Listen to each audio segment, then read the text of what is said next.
Vaya. Estamos muy contentos de que nos acompañen hoy. Venimos desde Alpharetta, Georgia, donde pronto abriremos un nuevo campus y escucharán más sobre eso. Pero quería venir debido a los signos de los tiempos que están ocurriendo a nuestro alrededor. Siento la urgencia y la necesidad de instruir sobre el cuerpo de Cristo todo lo que pueda, con cualquier influencia que tenga. La importancia de estar con la nación de Israel y apoyarla. Quiero decir algo importante ahora mismo. Cuando una iglesia, una nación o una familia decide bendecir a la nación de Israel, hay absolutamente una bendición sobrenatural que vendrá sobre esa iglesia, esa nación o esa familia o individuo que tome la decisión de bendecir lo que Dios ha bendecido. Génesis capítulo 12, versículo 3. Bendeciré a los que te bendigan, y a los que te maldigan, maldeciré. Y en ti serán benditas las familias de la tierra.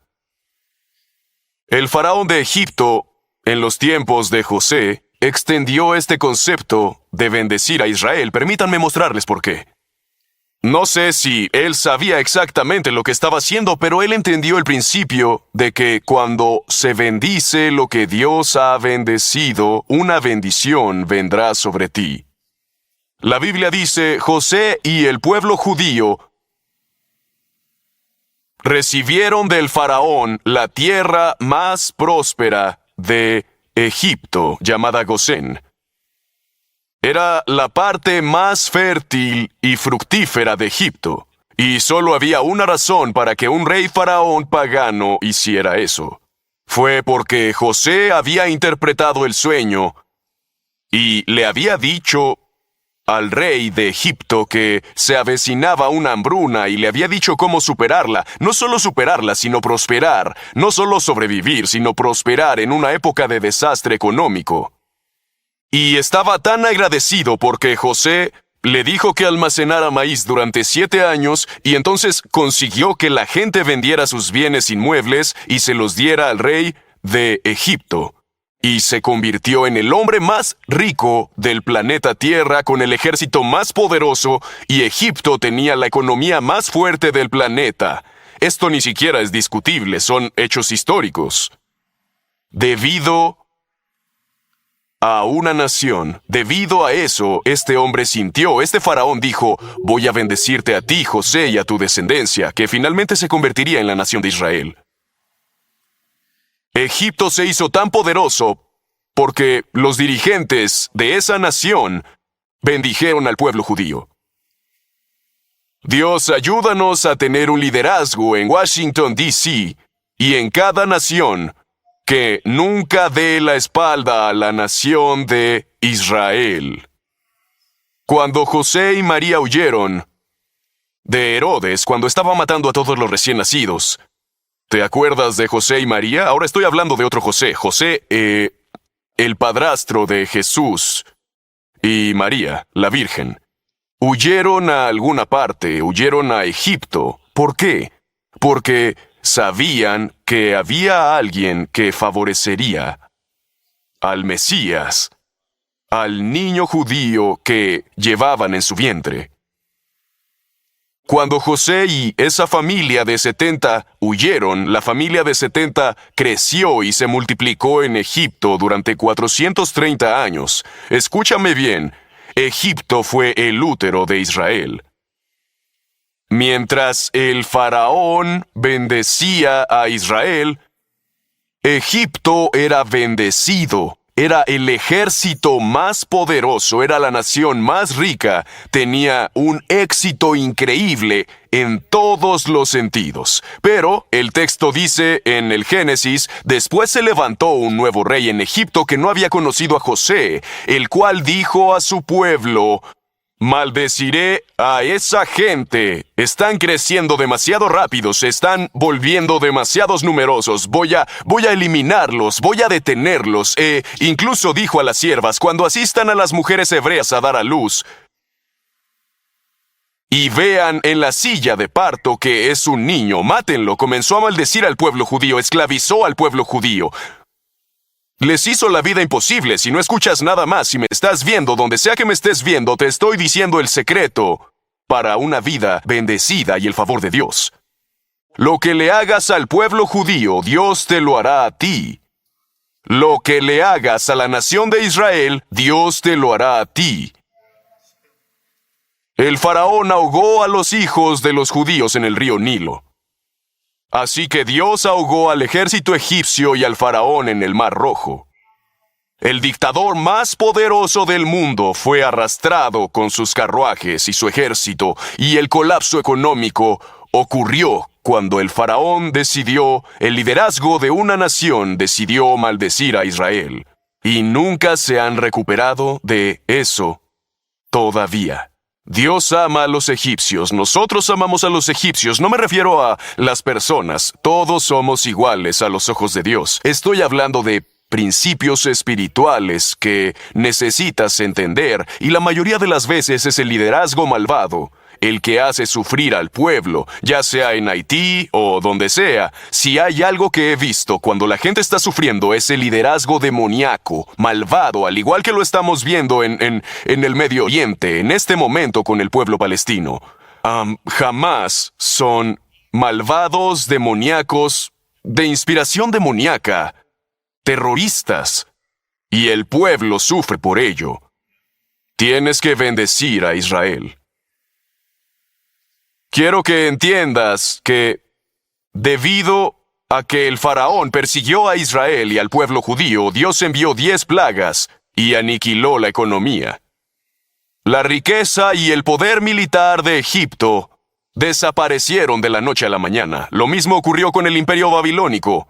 Nabucodonosor era poderoso e invadió Israel y aniquiló la nación de Israel. Tomó 10,000 jóvenes que eran los más brillantes y los más agudos, los llevó de vuelta a Babilonia, utilizó sus talentos y dones para construir su propia nación. Y Dios lo vio y Dios dijo, voy a acabar con él, y el imperio babilónico desapareció. Lo mismo le ocurrió al imperio romano. Crucificaron a la semilla, Jesús, y esa nación desapareció. Lo mismo ocurrió con los nazis. El imperio nazi, Hitler, decidió maldecir lo que Dios había bendecido, y Dios dijo, bendeciré a los que te bendigan, Israel, pero si quieres meterlos en los campos de concentración, si quieres meter a los judíos y asesinar a 6 millones de ellos, entonces maldeciré a los que maldigan a Israel. Cuidado con lo que dices en las redes sociales. Cuidado con lo que dices, porque todo el mundo se deja llevar. Conoce la Biblia, conoce la palabra de Dios, vive según las Escrituras más que según lo que es popular o lo que es de última moda. El pueblo judío nos ha dado la palabra de Dios. El pueblo judío nos ha dado a los patriarcas. En Romanos capítulo 11, bajo el Nuevo Testamento, dice esto, está advirtiendo a los cristianos, no te jactes contra las demás ramas. Porque la raíz del cristianismo viene del judaísmo. Y dijo, no lleguen a un punto, cuerpo de Cristo, en el que penséis que Israel está solo. Y esto es más o menos teología en muchos púlpitos. No son más que nada, son solo otra tierra y son solo otro pueblo. Él dijo, escuchen Romanos, el apóstol Pablo lo pone brillantemente. Él dice, no te jactes contra las demás ramas. Pero aunque te jactes en contra de ellas, no eres tú quien sustentas la raíz, sino la raíz a ti. Tú no puedes tener cristianismo sin judaísmo y no debes actuar como si no... Sé que todo está en Cristo. No hay mejor predicador sobre el nombre de Jesús y lo que siento acerca de quién es Jesús. Pero también sé que no puedo maldecir las raíces solo porque he sido la rama injertada que está produciendo fruto en este momento. Y luego sigue y dice en Juan capítulo 4 versículo 22, Jesús dijo, porque la salvación procede de los judíos. ¿Cómo es posible que alabemos a los judíos del pasado, Abraham, Isaac y Jacob, y maldigamos a los judíos del presente? Es la misma cepa. Es el mismo linaje. Ignoramos a los judíos que están vivos y nos ponemos a escribir canciones. Dios, estoy rezando al Dios de Abraham. Amigos, estoy tratando de hacerles entender, no se puede ser cristiano y no entender todo este libro entero. Cuando Jesús vuelva, no volverá a la ciudad de Nueva York. Él no va a regresar a Washington, D.C. No estoy hablando del rapto, eso sucede y luego está el segundo regreso, donde Él regresará físicamente. No va a regresar a Londres, Inglaterra, no va a volver a Sydney, Australia. Volverá a esas viejas colinas rocosas del Monte de los Olivos y aterrizará allí y establecerá su reino en Jerusalén, Israel.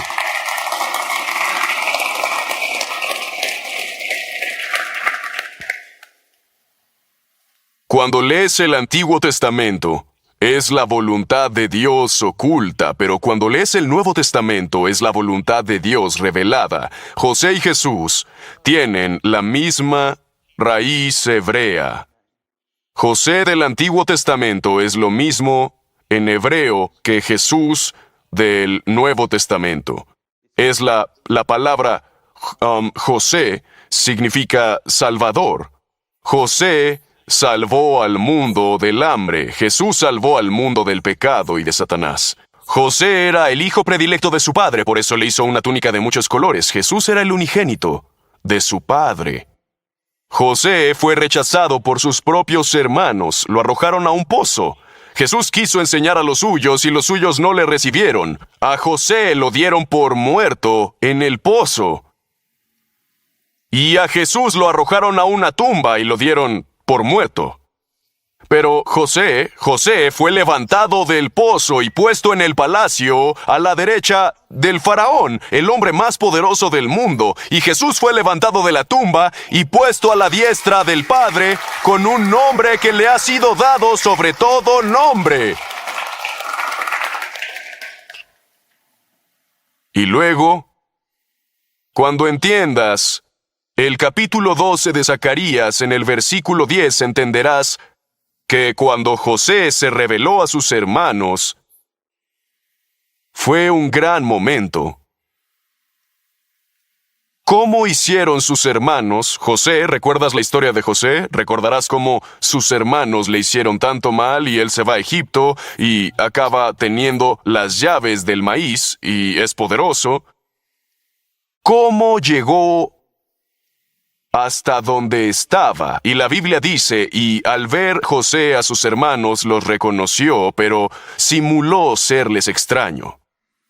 Vestía ropas egipcias, tenía la cultura egipcia por todas partes, se parecía a un egipcio y a sus propios hermanos porque estoy seguro de que había cambiado a lo largo de 20 años o los que fueran, 13 años tal vez, pero había cambiado y ni siquiera lo reconocieron, probablemente no llegaron a acercarse tanto a él, y cuando lo vieron, ni siquiera lo reconocieron.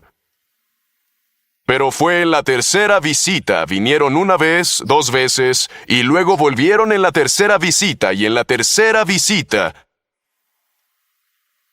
José fue detrás de la cortina y se quebró y lloró y se quitó el disfraz y les mostró quién era. Y empezaron a llorar. Bueno, eso te debe bendecir. Ha habido 3 ocasiones en las que Dios ha permitido que Israel sea visitado. Josué los llevó a la tierra prometida. La primera vez, Ciro dijo, el rey de Babilonia, vuelve. Después de 70 años, vuelve y reconstruye los muros de Jerusalén y el templo y todo lo que quieras hacer. Después de 70 años, es la segunda visita.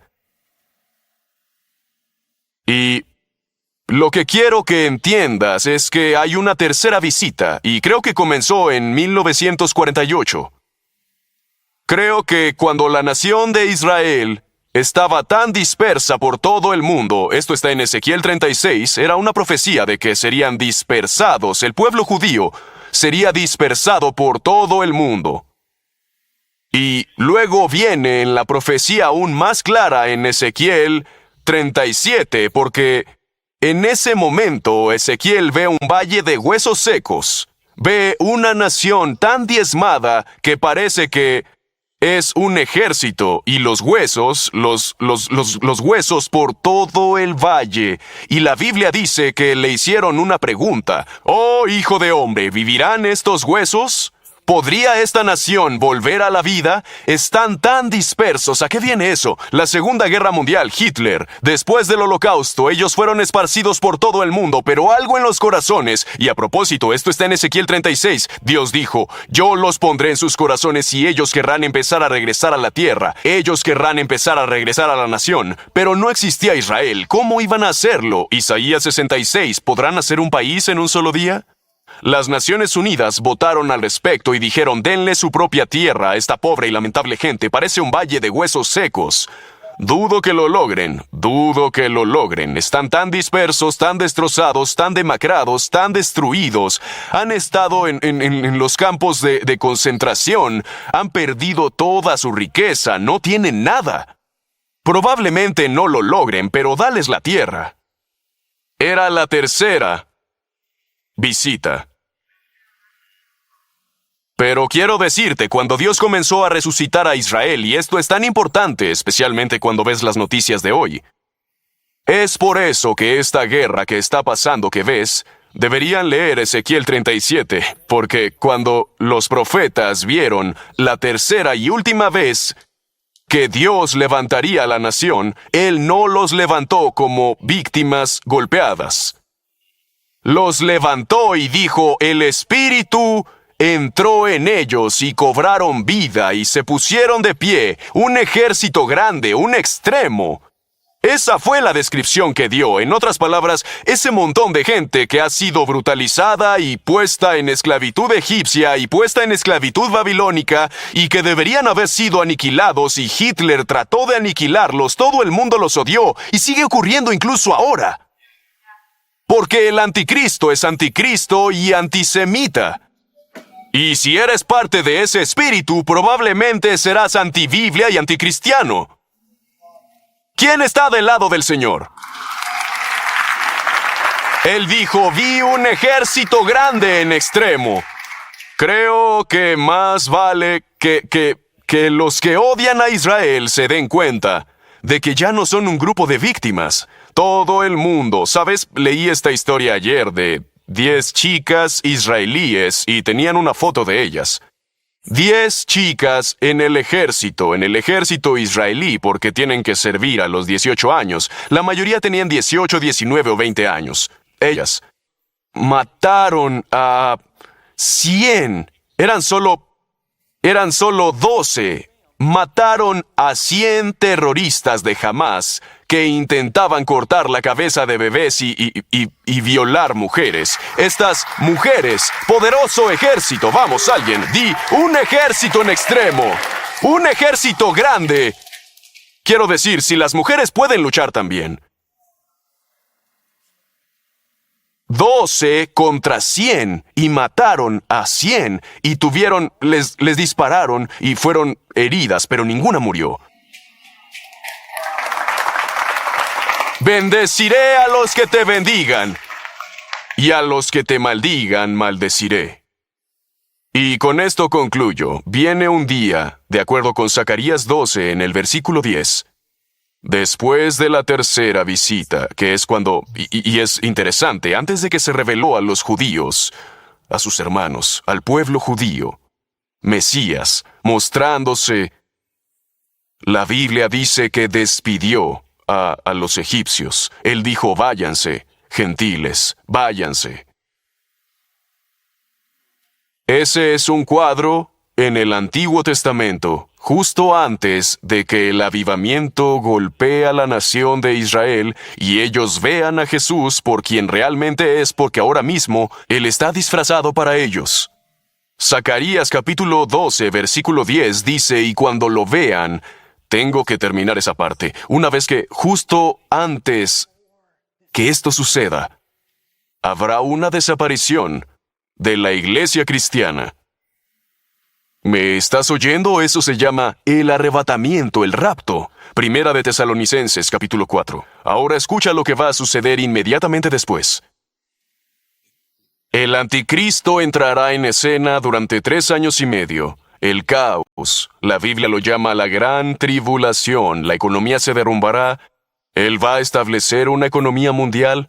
No serás capaz de comprar o vender, de acuerdo con el Apocalipsis 14, sin la marca de la bestia 666. No tenían todo este material informático y todo eso cuando se escribió esto, y solía escuchar a los viejos predicadores predicar sobre esto y yo pensaba, eso es una locura. Ahora, después del COVID, están en las grandes ciudades. Estaba en Washington, D.C., no pude comer porque no me había vacunado. Tuve que enseñarles mi tarjeta para que me atendieran. Les dije, tengo hambre, acabo de bajar de un avión. Me dijeron, perdona. ¿Tienes la tarjeta? Lo mismo sucede en Los Ángeles y en todas partes. Y fue una prueba. No estoy en contra ni a favor, simplemente este es mi cuerpo. Tú haz lo que quieras con tu cuerpo, yo haré lo que quiera con el mío. No digo que esté bien o mal, algunos de mi familia la tienen, otros no. Solo te digo que la conclusión es esta, lo estamos viendo, una moneda mundial, un gobierno mundial. Incluso Estados Unidos se ve cada vez más disminuido como superpotencia. ¿Ves estas lealtades en una religión mundial? Arrodíllate o te cortaremos la cabeza. Inclina la rodilla y acepta la marca de la bestia, o no podrás comprar ni vender, según el Apocalipsis. Entonces, ¿qué va a pasar con esos judíos 3 años y medio en esa situación? Y ya ven el antisemitismo levantando ahora la cabeza, multiplicándose masivamente, y serán el pueblo más odiado de la tierra, y Dios atraerá a todas las naciones para que vengan a destruir a Israel. Y en ese momento, Zacarías 12, versículo 10, mirarán al que traspasaron, y harán duelo por él, con duelo como por hijo único, afligiéndose por él como quien se aflige por un primogénito. ¿Por qué? Porque verán las cicatrices en su cuerpo, y sabrán que él, Jesús, es el Mesías. Bueno, nuestro tiempo se ha ido. Pero sé que estás viendo este programa hoy por un propósito divino. No tienes que estar aquí durante todo eso. 1 de cada 30 versos en el Nuevo Testamento está diciendo, Él viene, prepárate. Es un reflejo directo o una profecía sobre la venida del Mesías. 1 de cada 30. Imagina que vas de viaje. Y cada 30 millas ves una señal, digamos un viaje de 1000 millas, y cada 30 millas ves una señal que dice, ya viene, ya viene, ya viene. Deberías tomar nota. Si lees el Nuevo Testamento, no se trata solo de ir al cielo algún día. Viene otra vez. ¿Estás preparado? Haz esta oración conmigo. Ora por tu familia.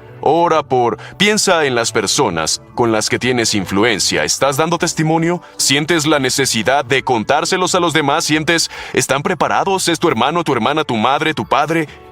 Es hora de prepararse para el pronto regreso de Jesucristo. Haz esta oración. Señor Jesús, te doy mi vida. Me rindo ante ti. Creo que tu sangre era la sangre perfecta. Era sangre inocente. Era sangre sin pecado. Me lava. Me limpia. Me cubre a mí y a mi familia. Y solo pido tu sangre sobre mí y mi familia. Ayúdanos a lavarnos en ella y ser vencedores a través de ella, por la sangre del Cordero y la palabra de nuestro testimonio. En el nombre de Jesús. Amén. Este programa ha sido patrocinado por amigos y asociados de Jensen Franklin Media Ministries. Esperamos que haya disfrutado de esta enseñanza de Jensen Franklin y le agradecemos su continuo apoyo a este ministerio. Sus oraciones y apoyo financiero hacen posible estos programas. Para más información sobre este mensaje y otros recursos del ministerio, visítenos en línea en jensenfranklin.tv. Muchas gracias por acompañarnos hoy. Asegúrate de suscribirte a nuestro canal para recibir notificaciones sobre nuevas publicaciones y transmisiones en vivo. No dejes de compartir este video con un amigo. Nunca se sabe cómo se puede enviar la palabra de Dios justo cuando alguien necesita oírla.